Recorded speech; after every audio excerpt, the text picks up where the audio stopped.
దేశంలోని ప్రతి వ్యక్తి తన పేరు మీద పాన్ నెంబర్ని సృష్టించుకోవచ్చు. ఒక వ్యక్తి పేరు మీద 2 పాన్ నెంబర్లు ఉంటే అది నేరం. అలా అయితే శిక్షను ఎదుర్కోవాల్సి ఉంటుంది.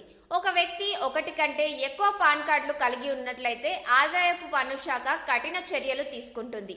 ఇక పర్మనెంట్ అకౌంట్ నెంబర్ అనేది భారతదేశ గుర్తింపు కార్డు. ఆదాయ పన్ను శాఖ ఈ గుర్తింపు కార్డును జారీ చేస్తుంది.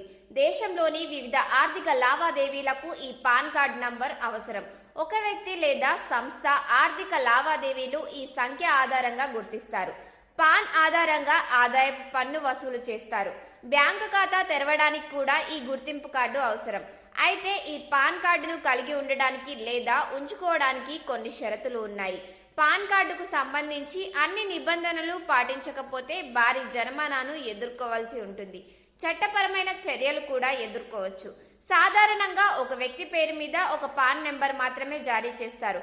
కానీ కొన్ని సమయాల్లో కొందరు ఒకటి కంటే ఎక్కువ పాన్ కార్డులు తీసుకుంటున్నారు. ఇలా జరిగితే వెంటనే ఒక నెంబర్ను క్లోజ్ చేసుకోవాల్సి ఉంటుంది. ఒకటి కంటే ఎక్కువ పాన్ కార్డులు ఉంటే నిర్భయంగా ఆదాయపు పన్ను శాఖకు అందించాల్సి ఉంటుంది. చాలా మంది అక్రమంగా గుర్తింపులను నకిలీ చేయడం ద్వారా ఎక్కువ పాన్ నెంబర్లను సృష్టించుకుంటున్నారు. ఒకవేళ ఒకటి కంటే ఎక్కువ పాన్ కార్డులు ఉన్నట్టు గుర్తిస్తే 10,000 వరకు జరిమానా చెల్లించాల్సి ఉంటుంది. ఆ విషయంలో ఏదైనా మోసం జరిగితే జైలు శిక్ష కూడా విధించే అవకాశం ఉంది.